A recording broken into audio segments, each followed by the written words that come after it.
দেখো আমরা যে ন্যাশনাল ইনকাম যে চ্যাপ্টার চলছিল, ঠিক আছে, ন্যাশনাল ইনকামে এটা তো তোমার ফার্স্ট ক্লাসে কি করেছি, ফার্স্ট ক্লাসে কি কি কোশ্চেন পড়তে হবে সেটা বলেছি। সেকেন্ড ক্লাসে আমরা পড়েছি তোমার জিডিপি কাকে বলে, বলেছিলাম যে জিডিপি কাকে বলে, ঠিক আছে তো। তারপরে বলেছিলাম জিডিপির মধ্যে কোন কোন আইটেম আসবে না, ঠিক আছে, আর জিডিপির কম্পোনেন্ট পড়েছিলাম। তার পাশাপাশি পড়েছিলাম জিডিপির সাথে জিএনপির পার্থক্য, ঠিক আছে তো। এই পড়েছিলাম, অর্থাৎ সেকেন্ড ক্লাসে আমরা পড়েছি জিডিপি কাকে বলে তার এক্সাম্পল, জিএনপি কাকে বলে তার এক্সাম্পল, জিডিপি জিএনপির মধ্যে পার্থক্য পড়েছি, এবং আমরা পড়েছিলাম জিডিপির কম্পোনেন্ট পড়েছিলাম, এবং তার পাশাপাশি পড়েছিলাম জিডিপির মধ্যে কোন কোন আইটেম আসে না। মানে জিডিপি সম্পর্কে বেশ কিছু কনসেপ্ট আমাদের ক্লিয়ার হয়ে গেছিল। এবং আমি বারবার বলছি, আগে ওই ক্লাসটা দেখে নাও, তারপর এই ক্লাসটা দেখো, বুঝতে সুবিধা হবে। আজকে আমরা পড়বো কি, রিয়াল জিডিপি আর নমিনাল জিডিপি, খুবই ইম্পর্টেন্ট একটা কোশ্চেন। অর্থাৎ আমরা আজকে পড়বো রিয়াল জিডিপি আর নমিনাল জিডিপি জিনিসটা কি, এর কনসেপ্টটা বুঝবো, তার পাশাপাশি পড়বো রিয়াল জিডিপির সাথে নমিনাল জিডিপির ডিফারেন্সগুলো পড়ে নেব। কিন্তু ব্যাপারটাকে আমরা শুধু শুধু পড়বোই না, ব্যাপারটাকে খুব সুন্দরভাবে বোঝার চেষ্টা করব। এর পাশাপাশি আমরা এই ক্লাসে আলোচনা করব জিডিপি ডিফলেটার কি, ঠিক আছে তো। তো দেখো তোমরা দেখতেই পাচ্ছ স্ক্রিনে কি লেখা আছে, রিয়াল জিডিপি আর নমিনাল জিডিপি। আচ্ছা, রিয়াল জিডিপি নমিনাল জিডিপি তো পড়বোই, তার আগে আমরা জেনে নিই না, লাস্ট ক্লাসে পড়েছিলাম জিডিপি। জিডিপির ফুল ফর্ম হচ্ছে গ্রস ডোমেস্টিক প্রোডাক্ট। সেই জিডিপি জিনিসটা কি, ঠিক না, জিডিপি জিনিসটা কি, বলছে একটা দেশ বা বলতে পারো একটা দেশে এক বছরে, মাথায় রাখবে বলেছিলাম আগের দিন, এক বছরে একটা দেশ, মানে একটা দেশে এক বছরে কতটা গুডস অ্যান্ড সার্ভিসেস প্রোডাকশন করছি, ঠিক আছে, কতটা গুডস অ্যান্ড সার্ভিস প্রডিউসড হচ্ছে, ঠিক আছে, তার মানি ভ্যালু যদি আমরা বের করে নিই, ঠিক আছে, তার মানি ভ্যালু যদি আমরা বের করে নিই, ঠিক আছে তো, একটা দেশ এক বছরে কতটা গুডস অ্যান্ড সার্ভিসেস প্রডিউস করছে তার মানি ভ্যালু যদি আমরা বের করে নিই, তাহলে স্টুডেন্টস, ঠিক আছে, তাহলে আমরা বলতে পারবো যে এত টাকার প্রোডাকশন হয়েছে, আর এটাই তো জিডিপি, এটাই তো জিডিপি। তাহলে জিডিপি বের করার সিম্পল একটা ফর্মুলা জানো কি, পি ইন্টু কিউ, অর্থাৎ প্রাইস ইন্টু কোয়ান্টিটি। সাপোজ ধরো আমি এই বছর ধরো 100টা পেন তৈরি করেছি, ঠিক আছে, আর এক একটা পেনের দাম হচ্ছে 5 টাকা করে, তাহলে আমার জিডিপি কত বেরিয়ে গেল, 100 ইন্টু 5, 500 টাকা। কত ইজি না জিডিপি বের করার formula, P into Q, price into quantity, যতগুলো গুডস অ্যান্ড সার্ভিসেস তুমি প্রডিউস করছো ইন্টু এক একটার প্রাইস কত করে। বেশ এত সিম্পল জিনিস, এত এত সিম্পল জিনিস। তাহলে আমরা পড়বো রিয়াল জিডিপি আর নমিনাল জিডিপি ডিফারেন্স। আচ্ছা, রিয়াল জিডিপি নমিনাল জিডিপি কি জিনিসটা আগে জানি, তারপর তো ডিফারেন্স পড়বো। আরে জিনিস না জেনে আমি কি করে ডিফারেন্স পড়বো, চলো দেখো। আমি যাতে টাইমটা আমি বাঁচাতে পারি তার জন্য আমি লিখে রেখেছি, ঠিক আছে তো। তোমরা তোমরা মনে করার চেষ্টা, তোমরা এখন ফিফথ সেমিস্টারে পড়ছো, থার্ড সেমিস্টারে আমরা যখন ছিলাম স্ট্যাটিস্টিক্স, আমরা ইন্ডেক্স নাম্বার পড়েছিলাম, মনে পড়ছে তো ইন্ডেক্স নাম্বার, মনে করার চেষ্টা করো কি কি ছিল ওখানে, কি আলোচনা করেছিলাম, বেস ইয়ার পড়েছিলাম, ঠিক আছে, কারেন্ট ইয়ার পড়েছিলাম, মনে পড়ছে তো। দেখো এখানে কি লিখেছি, base year, base year, base year সম্পর্কে তোমাদের সবারই আইডিয়া আছে, বেস ইয়ার, ঠিক আছে তো। Base year price, base year প্রাইসটাকে আমরা কি দ্বারা ডিনোট করেছি দেখতে পাচ্ছ লেখা আছে, দেখো প্রাইসকে কি বলি, প্রাইসকে পি বলি, আর বেস ইয়ারটাকে আমরা জিরো, বেস ইয়ার প্রাইসটাকে আমরা পি জিরো দ্বারা ডিনোট করছি, ঠিক আছে তো। আর একই রকম ভাবে base year quantity, base year মাথায় রাখবে, এটা তোমাদের বোঝাতে হবে না, তোমরা স্ট্যাটিস্টিক্স করে এসছো, তোমরা কমার্সের স্টুডেন্ট, কোনো সমস্যা নেই। আমরা জানতাম, আমরা ইন্ডেক্স আমরা শিখেছিলাম, বেস ইয়ারটাকে আমরা জিরো দ্বারা ডিনোট করি, আর কারেন্ট ইয়ারটাকে আমরা 1 বা এন দ্বারা ডিনোট করি, ঠিক আছে তো। তো দেখো বেস ইয়ার প্রাইসটাকে কি লিখেছি, পি জিরো, ঠিক আছে, আর বেস ইয়ার কোয়ান্টিটিকে লিখেছি কিউ জিরো, ঠিক আছে তো। আর কারেন্ট ইয়ার প্রাইসকে লিখেছি আমরা পি ওয়ান, বা কেউ পি এনও লিখতে পারো, আর কারেন্ট ইয়ার কোয়ান্টিটিকে লিখেছি কিউ ওয়ান, ঠিক আছে, বা কিউ এনও লিখতে হবে। তাহলে বুঝতে পারলে ব্যাপারটা কি, আমি রিয়াল জিডিপি আর নমিনাল জিডিপি কি জিনিসটা, কনসেপ্টটা বুঝবো, তার আগে বুঝে নিই যে এই জিনিসটা সম্পর্কে একটু আইডিয়া করে নিই, এবং তোমাদের সবারই আইডিয়া আছে, তবু আরেকবার বলে দিলাম, বেস ইয়ার প্রাইসটাকে পি জিরো বলবো, বেস ইয়ার কোয়ান্টিটিকে কিউ জিরো বলবো, কারেন্ট ইয়ার প্রাইসকে পি ওয়ান, আর কারেন্ট ইয়ার কোয়ান্টিটিকে কিউ ওয়ান বলবো, ঠিক আছে। আমি এক্সাম্পলে ধরে নিচ্ছি আমাদের বেস ইয়ার 2015 সাল, যে কোনো বছর হতে পারে। বেস ইয়ার মানে কি, একটা বছরের ওপর, ঠিক আছে, একটা বছরকে বেস করে, ঠিক আছে, একটা বছরকে বেস করে আমরা অন্য কোনো বছর বের করব, অন্য কোনো বছরের ভ্যালু বের করব। অর্থাৎ আমি কোন বছরকে বেস করেছি, 2015 সালকে বেস করেছি। আর আমাদের এখন কারেন্ট ইয়ার কোনটা, আরে তুমি নিজেই জানো কারেন্ট ইয়ার কোনটা, তোমরা সবাই জানো এখন কোন সাল, এখন 2022 সাল চলছে, 2022 সাল। তো 2022 সালে যদি আমি জিডিপি বের করতে চাই, তাহলে কোনো একটা বছরের ওপর বেস করে তো করবো, ঠিক আছে।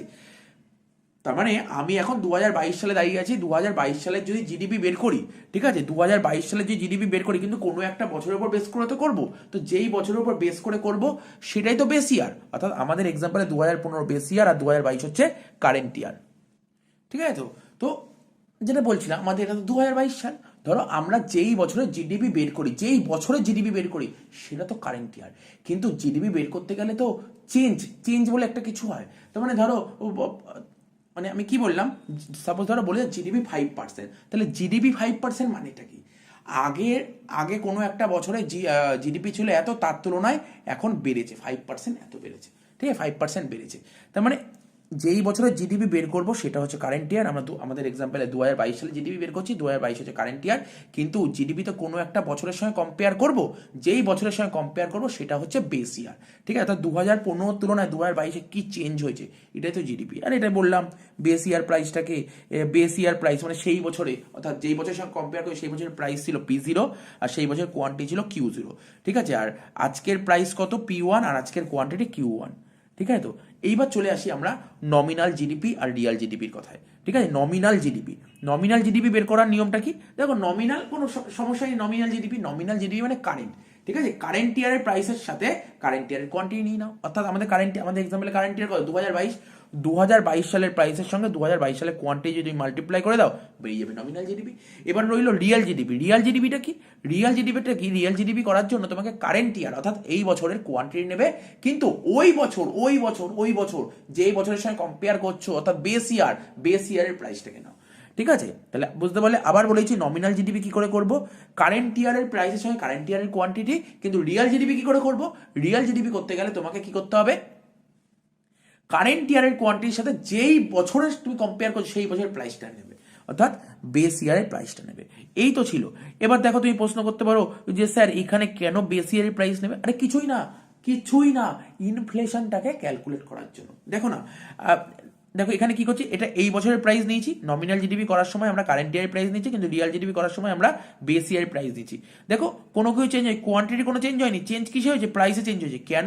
ইনফ্লেশনটাকে তোমার ক্যালকুলেট করার জন্য। অর্থাৎ দেশে যখনই আমরা মানে দেশের ইনফ্লেশন ক্যালকুলেট করার জন্য রিয়েল জিডিপির পাশাপাশি নমিনাল জিডিপি থাকা অবশ্যই প্রয়োজন, ঠিক আছে। রিয়েল জিডিপির পাশাপাশি নমিনাল জিডিপি থাকা অবশ্যই প্রয়োজন। তো এবার তো ডিফারেন্স সম্পর্কে তোমাদের একটু আইডিয়া হয়, তোমরা বুঝতে পারছো। তো প্রথম ডিফারেন্সটা কি বলবো, রিয়েল জিডিপি আর নমিনাল জিডিপি যখনই ডিফারেন্স বলবে তোমরা দেখো এখানে ডিফারেন্সটা কি আসছে। নমিনাল জিডিপি যখন আমরা করছি তখন আমরা কারেন্ট ইয়ার কোয়ান্টিটি নিচ্ছি, রিয়েল জিডিপি করার সময় কারেন্ট ইয়ার কোয়ান্টিটি নিচ্ছি, কিন্তু নমিনাল জিডিপি করার সময় আমরা কারেন্ট ইয়ারের প্রাইস নিচ্ছি, যেখানে কিনা রিয়েল জিডিপি করার সময় আমরা বেস ইয়ারের প্রাইস। এটাই মেনলি ডিফারেন্স হচ্ছে। দেখো প্রথম ডিফারেন্স কি লেখা আছে, কি লিখেছে, রিয়েল জিডিপি বলতে ইট রেফার্স টু মার্কেট ভ্যালু। তোমরা দেখো না, আমরা লাস্ট ক্লাসে যখন জিডিপি শিখেছিলাম কি নিয়েছিলাম, জিডিপির সবসময় মার্কেট ভ্যালু নিতে বলেছিলাম, মার্কেট ভ্যালু, ঠিক আছে। দেখো লিখেছে, আন্ডারলাইন করলাম market value, it refers to market value of final goods and service. দেখ ফাইনাল গুডস অ্যান্ড সার্ভিস যেটা প্রডিউস করা হবে তার মার্কেট ভ্যালুটা নেব, ঠিক আছে। In a country during an year, কোনো সমস্যা নেই, একটা কান্ট্রিতে একটা বছরে, মেজার্ড অ্যাট বেস প্রাইস, মানে কি বলছে measured at price of base year. তাহলে এই মাত্র বললাম রিয়েল জিডিপি ক্যালকুলেট করার সময় কোন বছরের প্রাইসটা নেবো, বলো না কোন বছরের প্রাইস নেবো, এই বছরের প্রাইস নেবো নাকি ওই বছরের প্রাইস নেবো? স্যার রিয়েল জিডিপি ক্যালকুলেট করার সময় আপনি এই মাত্র বললেন ওই বছর মানে বেস ইয়ারের প্রাইসটা নেবেন, তাই এখানে লিখে দেখো বেস ইয়ারের প্রাইস। কিন্তু নমিনাল জিডিপি ক্যালকুলেট করার সময় কোন বছরের প্রাইস নেবো, এই বছর অর্থাৎ কারেন্ট ইয়ারের প্রাইস নেবো। দেখো কি লিখি, ইট refers to market value of final goods and services produce. আমরা যে final goods and service produce করেছি একটা বছরে একটা কান্ট্রিতে, ঠিক আছে, তার মার্কেট ভ্যালু নেব, কিন্তু কোন প্রাইস নেব, এটা সবসময় কারেন্ট প্রাইসে নেবে, কারেন্ট ওটা বেস ইয়ারের প্রাইস, এটা কারেন্ট ইয়ার প্রাইস, ঠিক আছে। তো এবার দেখো 2, 3, 4 কি লেখা আছে তো বলছি, আমরা আরো একটু এক্সাম্পল দিয়ে বুঝে নিই রিয়াল জিডিপি আর নমিনাল জিডিপি। নেক্সট এক্সাম্পল দেখো, ঠিক আছে। তো দেখো 2011 সালে আমি 7খানা গুডস তৈরি করেছি। এটা কিউ মানে গুডস, মানে কতগুলো তৈরি করেছি, পি মানে দাম। ধরো 2011 সালে আমি 7খানা গুডস তৈরি করেছি, ঠিক আছে। তো তার দাম ছিল 10 টাকা। 2012 সালে আমি 10টা গুডস তৈরি করেছি, তার দাম ছিল 15 টাকা। আর 2013 সালে 20টা গুডস তৈরি করি, তার দাম ছিল 20 টাকা করে। তা আমি যদি এই এক্সাম্পল ওর বেস করে যে নমিনাল জিডিপি বের করি, তখন নমিনাল জিডিপি বের করার নিয়ম কি ছিল, স্যার কারেন্ট ইয়ারের প্রাইসের সঙ্গে কারেন্ট ইয়ারের কোয়ান্টিটি নেবেন, তাই তো। তাহলে 2011 সাল মানে এই, ঠিক আছে, এই বছরে আমার 2011 সালের প্রাইস কত, 2011 সালের কোয়ান্টিটি কত, 2011 সালের প্রাইস 10 আর 2011 কোয়ান্টিটি 7, 10 × 7 70। 2012 সালের প্রাইস 15, 2012 সালের কোয়ান্টিটি 10, 2012 সালের প্রাইস 15, 2012 সালের কোয়ান্টিটি 10, 15 ইন্টু 10 150, আর 2013 সালের প্রাইস 20 আর 2013 সালের কোয়ান্টিটি 20, 20 ইন্টু 20 400। তাহলে নমিনাল জিডিপি বেরিয়ে গেল। আরে নমিনাল জিডিপি বের করা তো একদম ইজি, বাচ্চাদের মতন।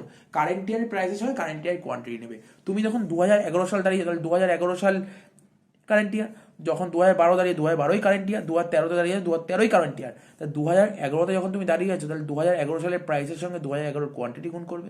2012তে যখন আছো তুমি 2012 প্রাইসের সঙ্গে 2012 কোয়ান্টিটি গুণ করবে। 2013তে যখন আছো 2013 প্রাইসের সঙ্গে 2013 কোয়ান্টিটি মাল্টিপ্লাই করবে।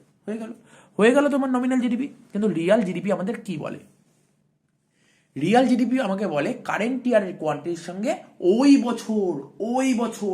বছর মানে বেস ইয়ার যেই বছরের সঙ্গে তুমি কম্পেয়ার করছো সেই বছরের প্রাইস নেবে। আমি এক্সাম্পলে ধরে নিচ্ছি 3টে বছর ছিল, 11, 12, 13, 11 সাল ছিল আমার বেস ইয়ার। তাহলে আমাকে যদি কেউ 11 সালের রিয়াল জিডিপি বের করতে বলে, তাহলে আমি কি করব? 11 সালের প্রাইস নেব। 11 সালের প্রাইস কত? 10, আর 11 সালের কোয়ান্টিটি কত ছিল? 7, 10 ইন্টু 7 70। কোনো সেরকমভাবে চেঞ্জ পেলে না, কিন্তু 12 সাল দিয়ে তুমি চেঞ্জটা পাবে। তাহলে কি ছিল 12 সালে? ঠিক আছে, যখন আমরা 12 সালের রিয়াল জিডিপি বের করো, নিয়ম কি বলো না স্যার? রিয়াল জিডিপি বের করার নিয়ম হচ্ছে বেস ইয়ারের প্রাইস ইন্টু কারেন্ট ইয়ারের কোয়ান্টিটি। তো 2012 সালে যখন রিয়াল জিডিপি করবো, তখন কোন বছরের প্রাইস নেব? স্যার 11 সালের প্রাইস নেবেন। 11 সালের প্রাইস ছিল 10 টাকা, মানে বেস ইয়ার। আর হচ্ছে 12 সালের কোয়ান্টিটি কত? 10, 10, 10, 100। দেখো বুঝতে অসুবিধা, 13 সালটা পুরো ক্লিয়ার করো। আর কোনো এক্সাম্পল নেই, এর মধ্যে ক্লিয়ার করতে হবে। ঠিক আছে, 13 সালে যদি রিয়াল জিডিপি বের করতে বলে, বারবার বলো রিয়াল জিডিপি বের করার নিয়মটা কি? 13 সালের যখন রিয়াল জিডিপি করবো, তাহলে আমাকে 13 সালের কোয়ান্টিটি নিতে হবে। 13 সালের কোয়ান্টিটি কত ছিল? স্যার 13 সালের কোয়ান্টিটি ছিল 20। 13 সালের কোয়ান্টিটি ছিল 20, কিন্তু প্রাইস কি 13 সালে নেবেন না? স্যার 13 সালে কেন প্রাইস নেবেন? আপনি যেই বছরের সঙ্গে কম্পেয়ার করছেন, অর্থাৎ 2011 সালের প্রাইস নেবেন। 2011 সালের প্রাইস ছিল 10, 10 ইন্টু 20 200। তাহলে বুঝতে পারলে তো ব্যাপারটা? এত অবধি বুঝতে পারলে তো? এখন তোমাকে কেউ কোশ্চেন করতেই পারে, আচ্ছা স্যার রিয়েল জিডিপি আর নমিনাল জিডিপি মধ্যে কোনটা বেটার? তো বোঝাতে তো হবেই। হ্যাঁ, হয়তো এই সমস্ত জিনিস এক্সামে আসবে না, কিন্তু বুঝতে তো হবে কোনটা বেটার রিয়েল জিডিপি আর নমিনাল জিডিপির মধ্যে। ধরো 2022 সাল মানে আমাদের কারেন্ট ইয়ার, এই সালের আমি জিডিপি বের করছি, কিন্তু কোনো একটা বছরের সঙ্গে কম্পেয়ার করবো, অর্থাৎ যেই বছরের সঙ্গে কম্পেয়ার করবো তাকে আমরা বেস ইয়ার বলে কিছুক্ষণ আগেই বললাম। অর্থাৎ 2010 সাল হচ্ছে আমাদের বেস ইয়ার। ঠিক আছে, এবার এই 2010 সালে আমার 3টে প্রোডাক্ট তৈরি করেছে, একটা A, B, C। ঠিক আছে, এবার A প্রোডাক্ট তৈরি করেছি 6খানা। ঠিক আছে, এবং তার দাম কত করে ছিল? 5 টাকা করে। B প্রোডাক্ট তৈরি করেছি 5খানা, দাম ছিল 8 টাকা করে। C প্রোডাক্ট তৈরি করেছি 4খানা, দাম ছিল 10 টাকা করে। ঠিক আছে, তো তাহলে দেখো, এবার আমি যদি 2010 সালে জিডিপি বের করি, তাহলে কি হবে? আমরা জিডিপি বের করার ফর্মুলা কি জানি? P into Q. ঠিক আছে, 5 ইন্টু 6 30, 8 ইন্টু 5 40, আর 10 ইন্টু 4 40। তাহলে 2010 সালের টোটাল জিডিপি কত? 30, 40, 70, 40, 110। এবার 2022 সালে আমি দুটো জিডিপি বের করবো, কিছুক্ষণ আগেই বললাম, রিয়াল জিডিপি আর নমিনাল জিডিপি। ঠিক আছে, তো রিয়েল জিডিপি, আর আমরা যে এক্সাম্পল ধরে নিচ্ছি প্রোডাকশনে কোনো চেঞ্জ হয়নি। প্রোডাকশন আগে যা ছিল 2010 সালে 2022-এ সেম প্রোডাকশন হয়েছে। রিয়েল জিডিপি বের করার ফর্মুলাটা কি? রিয়েল জিডিপি করতে গেলে তোমাকে বেস ইয়ারের প্রাইস নেবে আর কারেন্ট ইয়ারের কোয়ান্টিটি নেবে।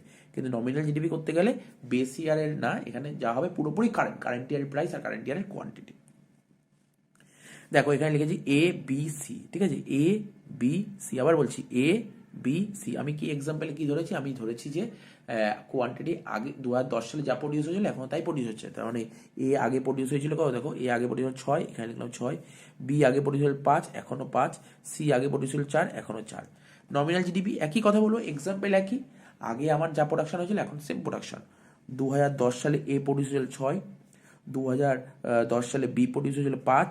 ঠিক আছে, 2010 সালে C প্রডিউস হল 4 লিখলাম। ঠিক আছে,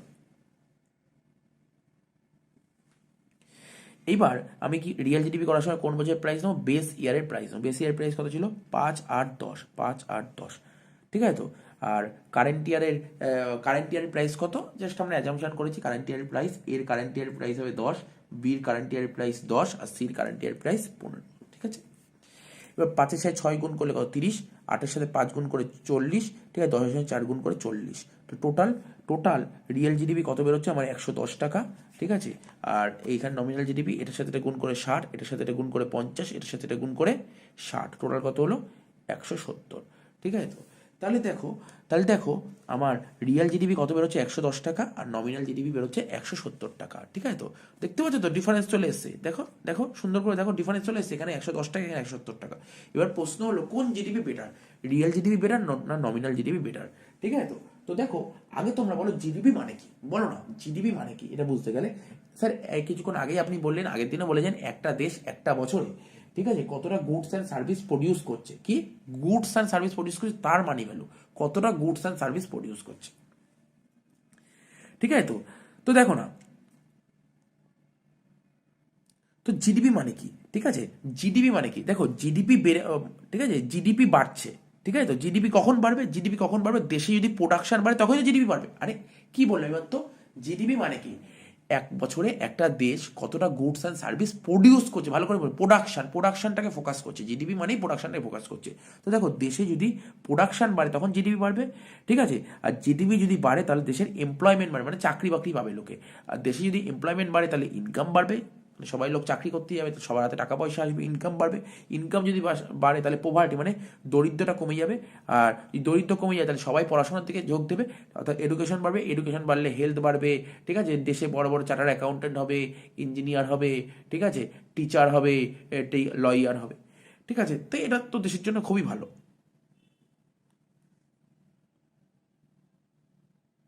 ঠিক আছে, তো এবার দেখো একটা জিডিপিকে আমরা কখন ভালো বলবো, কোন, কারণ তোমরা তো বলছো কোন জিডিপি ভালো, এটা ভালো না এটা ভালো, কোন জিডিপি অ্যাকচুয়ালি আমরা কোন জিডিপিকে ভালো বলবো? ঠিক আছে, একটা জিডিপিকে আমরা তখনই ভালো ভালো বলবো যখন যখন গুডস অ্যান্ড সার্ভিস প্রডিউস করবে, গুডস অ্যান্ড সার্ভিস যখন প্রডিউস করবে তখনই জিডিপিকে ভালো বলবো। তো দেখো না, গুডস অ্যান্ড সার্ভিস যখন প্রডিউস করবে, তো বোঝার চেষ্টা করো এখানেও যা গুডস অ্যান্ড সার্ভিস দেখো এখানে, দেখো ভালো করে দেখো, ভালো করে দেখো এখানে, এই যে এখানটা দেখো গুডস অ্যান্ড সার্ভিস কতটা প্রডিউস হচ্ছে, এখানে 6, 5, 4, অর্থাৎ 6 আর 5 11 আর 4 15, এখানে 15টা 2010 সালে আমার 15টা গুডস তৈরি হয়েছে। ঠিক আছে, 2022 সালে যখন আমি রিয়াল জিডিপির কথা বলছি তখন কতগুলো গুডস অ্যান্ড সার্ভিস প্রডিউস হয়েছে? 15টা গুডস অ্যান্ড সার্ভিস প্রডিউস হয়েছে। আর যখন নমিনাল জিডিপির কথা বলছি 2022 সালে, ঠিক আছে, তখনও তোমার 15টা গুডস অ্যান্ড সার্ভিস প্রডিউস হয়েছে। তাহলে গুডস অ্যান্ড সার্ভিস কি আদৌ বেড়েছে? না স্যার, গুডস অ্যান্ড সার্ভিসের প্রোডাকশন তো কখনো মানে মানে আমি 2010 সালে যতগুলো গুডস তৈরি করছিলাম 2022-এ ততগুলোই গুডস তৈরি করছি, তাহলে আমার জিডিপি বাড়লো কেন? কেন কি কারণে জিডিপি বাড়লো? আমি কি বলেছি, তুমি দেখো, তুমি ভাবার চেষ্টা করো, তুমি ভাবার চেষ্টা করো, আমরা কি বলেছি জিডিপি বাড়ার অর্থ কি? দেখো ওই খাতায় কলমে জিডিপি বাড়ানোর কোনো মানে নেই, রিয়েল অর্থাৎ অ্যাকচুয়ালি জিডিপি বাড়তে হবে, মানে অ্যাকচুয়ালি জিডিপি বাড়ার অর্থ হচ্ছে গুডস অ্যান্ড সার্ভিসটা প্রডিউস করতে হবে। ঠিক আছে, অর্থাৎ রিয়েলে যদি গুডস অ্যান্ড সার্ভিসের প্রোডাকশন বাড়ে তখনই লোকে কাজ করতে যাবে। ঠিক আছে, দেখো গুডস অ্যান্ড সার্ভিসের যদি তুমি ভাবো 2010 সালে তুমি যতগুলো গুডস তৈরি করছিলে 2022 সালে সেম গুডস তৈরি করছো, তাহলে কি তোমার প্রোডাকশন তো বাড়ছে না? আর প্রোডাকশন যদি না বাড়ে তাহলে কি লোকে কাজ করতে যাবে? লোকে কাজ করতে যাবে, অফিসে কি কাজ করবে? কোনো কাজ নেই। ঠিক আছে, তো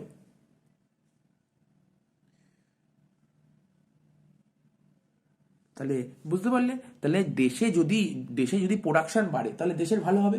আর দেশের কখনো, ঠিক আছে, কিন্তু এখানে তো কোনো প্রোডাকশন বাড়ছে না, তাহলে দেশের কি ভালো হলো? দেশের কোনো ভালোই হলো না। ঠিক আছে, তো তো যখন অ্যাকচুয়ালি দেশের প্রোডাকশন বাড়বে তখন বলবো দেশের ভালো হচ্ছে। ঠিক আছে, তাহলে এটা বলার চেষ্টা করো। দেখো তুমি বলছো জিডিপি বেড়েছে, দেখো এখানে 110 ছিল জিডিপি, আর এখানে জিডিপি হলো 170, তুমি বলছো জিডিপি বেড়েছে, তো জিডিপি বেড়েছে কিন্তু দেশে প্রোডাকশন বাড়েনি, তাহলে তুমি শো করে দিচ্ছ জিডিপি বেড়েছে কিন্তু রিয়েলে তো প্রোডাকশন বাড়েনি। এরকম জিডিপি বাড়ার তো কোনো মানেই হয় না। ঠিক আছে, তো তাহলে বুঝতে পেরেছো তো, মাথায় রাখতে হবে জিডিপি বাড়ার অর্থ হলো প্রোডাকশন বাড়তে হবে। যদি প্রোডাকশনই যদি না বাড়ে, দেশে যদি প্রোডাকশনই যদি না বাড়ে তাহলে দেশে চাকরি হবে না। দেশে যদি প্রোডাকশন না বাড়ে, দেখো জিডিপি বাড়ার অর্থ হচ্ছে প্রোডাকশন বাড়তে হবে। দেশে যদি প্রোডাকশন না বাড়ে তাহলে দেশে চাকরি বাকরি হবে না, দেশে চাকরি বাকরি না হলে দেশে ইনকাম বাড়বে না, দেশে ইনকাম না বাড়লে কি হবে? দেশে যা গরিব ছিল সেরকম গরিবই থাকবে লোক। ঠিক আছে, তো তাহলে এডুকেশন সিস্টেমও উন্নত হবে না, হেলথ উন্নত হবে না, তো এটা তোমাকে মাথায় রাখতে হবে। তাহলে এখন তুমি বলতে পারো, তাহলে বলো তোমার 2010 সালে তোমার জিডিপি ছিল 110। ঠিক আছে, তো তাহলে 2010 সালে জিডিপি ছিল 110, কিন্তু এখানে দেখো নমিনাল জিডিপি কত হয়ে গেলো 170। আমি বললাম জিডিপি কখন বাড়ে? যদি প্রোডাকশন বাড়ে, তাহলে প্রোডাকশন বাড়েনি অথচ জিডিপি বেড়েছে, এটা কি ঠিক? না স্যার, এটা ঠিক নয়। তাহলে এই জিডিপি ঠিক নয় কিন্তু নমিনাল জিডিপি, কিন্তু 2010 সালে জিডিপি ছিল 110, আর তোমার 22 সালের রিয়েল জিডিপি হচ্ছে 110। ঠিক আছে, আমার তো প্রোডাকশন বাড়েনি, তাহলে জিডিপি কেন বাড়বে? প্রোডাকশন বাড়েনি, জিডিপি কেন বাড়বে? তার মানে আমার জিডিপি 110 দেখানোর কথা, তাহলে আমি 110ই দেখি। তাহলে ঠিক আছে, কোন জিডিপি ঠিক আছে? এই তোমার নমিনাল জিডিপি ঠিক না রিয়াল জিডিপি ঠিক? রিয়াল জিডিপি ঠিক। অর্থাৎ প্রোডাকশন যদি বাড়ে তখনই জিডিপি বাড়বে, প্রোডাকশন যদি না বাড়ে তাহলে জিডিপি বাড়বে না। তাহলে এই জিডিপি বাড়লো কেন? প্রাইসের জন্য। দেখো না, 2010 সালে যা প্রাইস ছিল আজকে কি তাই প্রাইস হবে? না স্যার, তাই থাকবে না। তো এই কারণের জন্য এখানে জিডিপি বেড়েছে। তার মানে আমাকে যদি কখনো কোশ্চেন করা হয় কোন জিডিপি বেটার, রিয়াল জিডিপি না নমিনাল জিডিপি, সবসময় বলো রিয়াল জিডিপি বেটার। দেখো, জিডিপি বাড়ার অর্থ হচ্ছে প্রোডাকশন বাড়তে হবে, যদি প্রোডাকশন না বাড়ে সেই জিডিপি বাড়ার কোনো মানেই হয় না। ঠিক আছে, তো এবার দেখে নিই ডিফারেন্সটা কি আছে। দেখো 2 নম্বর ডিফারেন্স কি বলেছে রিয়েল জিডিপি, বলছে it is a better tool for measuring the economic growth of the country. দেখো, আমাদের যে দেশ ভারতবর্ষ, সেই মানে ইকোনমিক গ্রোথ, যে কোনো কান্ট্রির ইকোনমিক গ্রোথের জন্য কোন GDP better? Real GDP better. Sir কেন রিয়েল জিডিপি বেটার? দেখো, রিয়েল জিডিপি বেটার, এটা মাথায় রাখতে হবে। কিন্তু কোনো দেশের ইকোনমিক গ্রোথের জন্য রিয়েল জিডিপি বেটার। তা রিয়েল জিডিপি মানে কি? মানে দেখতে হবে জিডিপি মানে কি, গুডস অ্যান্ড সার্ভিস কতটা প্রডিউস হচ্ছে। ঠিক আছে, তো এটা মাথায় রাখতে হবে। জিডিপি বাড়ার অর্থ হলো গুডস অ্যান্ড সার্ভিস কতটা প্রডিউস হচ্ছে। আর এখানে কি হচ্ছে, নমিনাল জিডিপি বলছে it is not a good tool for measuring the economic growth of a country. ঠিক আছে, কোনো কান্ট্রির ইকোনমিক গ্রোথের জন্য নমিনাল জিডিপি কখনোই বেটার নয়। ঠিক আছে, নমিনাল জিডিপি কখনোই বেটার নয়, এটা মাথায় রাখতে হবে। এইবার তো বললাম তো। তাই বলছে it can increase only when output of goods and service rise in current year. ঠিক আছে, তাহলে রিয়েল জিডিপি কখন বাড়বে? যদি দেখো, রিয়েল জিডিপি কখন বাড়বে? যদি দেশে গুডস অ্যান্ড সার্ভিস প্রডিউস বাড়তে থাকে, তাহলে রিয়েল জিডিপি বাড়বে। আর নমিনাল জিডিপি কখন বাড়বে? It can rise either when, মানে দেখো নমিনাল জিডিপি কখন বাড়তে পারে? দেখো, গুডস অ্যান্ড সার্ভিস প্রডিউস যদি মানে আগে যা ছিল, এখন যদি প্রোডাকশন যদি বেরিয়ে তাহলে তো বাড়বেই, আর এছাড়া প্রাইস যদি বাড়ে। ঠিক আছে, তো আর এটাকে last, it is also called national income constant price. Real জিডিপিকে আমরা কখনো কখনো মানে এটা বলতে পারি national income at constant price. ঠিক আছে, আর নমিনাল জিডিপিকে বলতে পারি national income at current price. ঠিক আছে, বুঝতে পেরেছি? আমার না বোঝার কিছু নেই। দেখো, এখানে যে ডিফারেন্স দিই, 4টে ডিফারেন্স, এটা খুব ইম্পর্টেন্ট ডিফারেন্স। ঠিক আছে, এই 4টে ডিফারেন্স লিখবে যারা ইংলিশে পড়ছো, আর যারা বাংলায় পড়ছো তাহলে তার মানেটা করে নিয়ে লেখার চেষ্টা করলে খুব বেটার হয়। নাহলে দেখো, এই বইতে লেখা আছে, এখানে 2টো পয়েন্ট আছে, বলে দিচ্ছি। প্রথমে কি বলেছে, আমার অত বেশি বলার দরকার নেই। প্রথমে দিয়েছে কাকে বলে, তো বুঝিয়ে দিলাম, কাকে বলে লিখে দেবে। ঠিক আছে, তো তারপরে দেখে নাও, দুটো পার্থক্য পড়ে নেবে, যে যেমন যেমন বললাম তেমন পড়ে নেবে। ঠিক আছে, নতুন করে বলার কিছু নেই। তাহলে কি পড়লে, দেখো তোমার এখানে ডিফারেন্স যদি নাও দেয়, তোমাকে দিতে পারে বলতে পারে রিয়েল জিডিপি কাকে বলে, নমিনাল জিডিপি কাকে বলে। বুঝিয়ে দিলাম রিয়েল জিডিপি কাকে বলে, নমিনাল জিডিপি কাকে বলে, এর ফর্মুলা দিলেও তোমরা লিখে দিতে পারবে। এরপরে নেক্সট যেটা বলছি জিডিপি ডিফ্লেটার। দেখো, এটা এটা পড়ে নেবে, 2 নম্বরের জন্য আসতেই পারে। এটা তো সেইভাবে তো থিওরিটিক্যাল কোনো ব্যাখ্যা নেই, জাস্ট টোটালি একটা ফর্মুলা বেস। তো দেখো, জিডিপি ডিফ্লেটার কি করে বের করতে হয়, দেখো কি লিখেছি ফর্মুলা, রিয়েল জিডিপি। ওই জিডিপি ডিফ্লেটার পড়তে গেলে তোমার নমিনাল জিডিপি আর রিয়েল জিডিপি জানতেই হবে। তো রিয়েল জিডিপি বের করেছে কি করে, nominal GDP by price index, এই প্রাইস ইন্ডেক্স হয় জিডিপি ডিফ্লেটার, ইন্টু 100। ঠিক আছে, তো অর দেখো না, এটা যদি তোমার মনে রাখতে পারো তাহলে তুমি নমিনাল জিডিপি বের করতে পারবে। তাহলে কি করবো, এই রিয়াল জিডিপির সঙ্গে যদি প্রাইস ইন্ডেক্স গুণ করি, নমিনাল জিডিপি বের করতে বলে, তাহলে এটার সাথে এটা মাল্টিপ্লাই করবো, ডিভাইড বাই 100। অর তুমি যদি কোনো কিছু মনে রাখতে পারো না, এটা পড়ো জিডিপি ডিফ্লেটার বের করার ভাবনা nominal GDP by real GDP. কি বললাম, nominal GDP by real GDP into 100। এবার যদি তোমাকে কেউ নমিনাল জিডিপি বের করতে বলে, তুমি পারবে না, এটার সাথে এটা গুণ করবে। জিডিপি ডিফ্লেটারের সঙ্গে তোমাকে যদি কেউ নমিনাল জিডিপি বের করতে বলে, তুমি কি বলবে, GDP deflator into real GDP divide by 100। তোমাকে যদি কেউ রিয়াল জিডিপি বের করতে বলে, তুমি কি বলবে, ঠিক আছে, তুমি বলবে nominal GDP by GDP deflator into 100। তো এগুলো বোঝানোর কিছু নেই, এটা কি বোঝাবো আমি, এটা কি বোঝাবো, জাস্ট জিডিপি ডিফ্লেটার যদি বলে তখন তুমি ফর্মুলাটা মাথায় রাখবে, nominal GDP by real GDP. কি বললাম, nominal GDP by real GDP into 100। যদি মনে রাখো তাহলে তোমাকে নমিনাল জিডিপি বের করতে পারবে, তুমি বের করতে পারবে, রিয়াল বললেও বের করতে পারবে। ঠিক আছে, এক্সাম্পল দেখো কি লেখা আছে।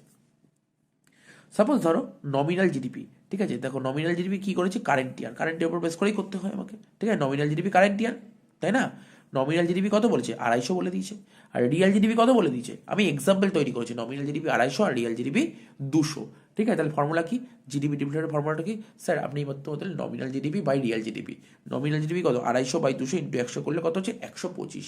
ঠিক আছে, আমার জিডিপি ডিফ্লেটার কত হলো, 125, তাই তো?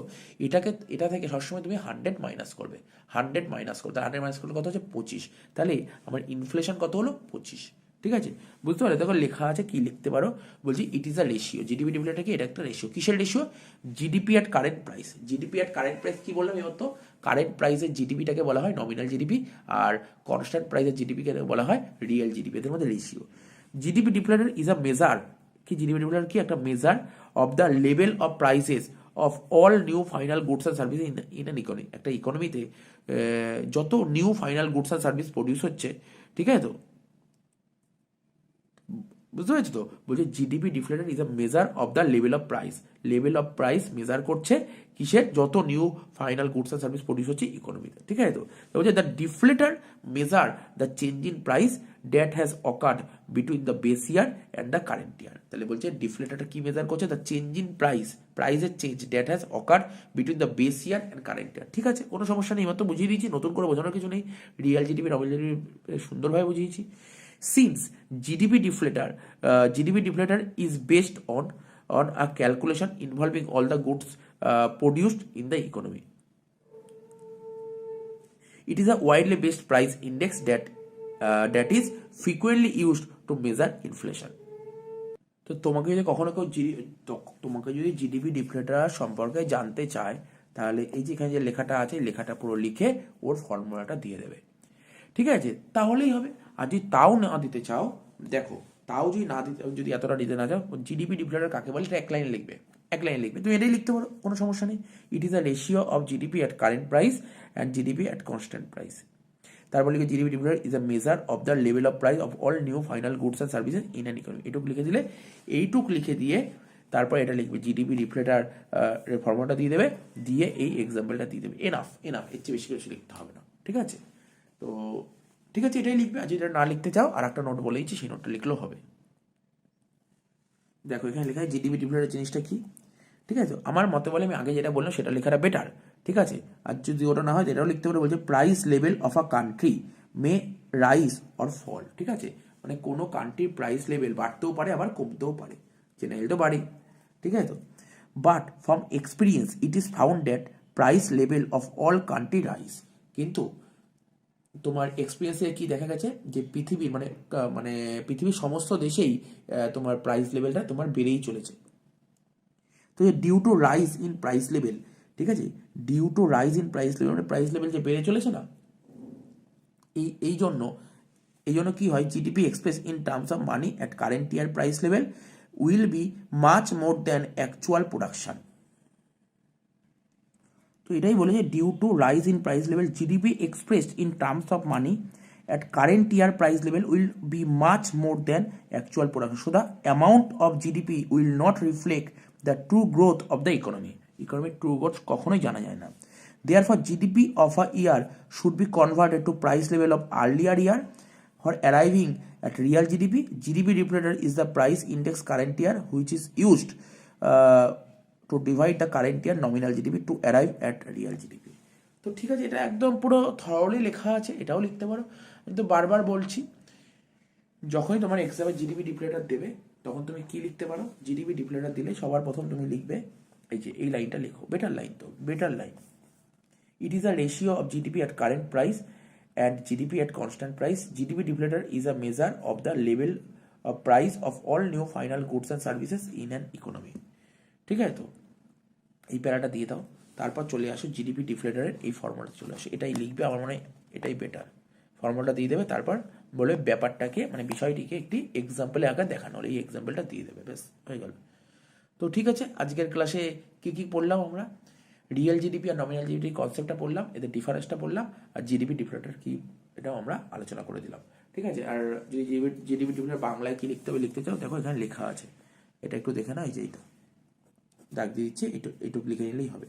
ঠিক আছে, তোমরা লিখে নেবে, কিন্তু এইটুক লিখলেও তোমরা বাংলায় পড়লেও যেটা বললাম ফর্মুলাটা দেবে, আর যে এক্সাম্পলটা বললাম ওটা দেবে, অবশ্যই দেবে। ঠিক আছে।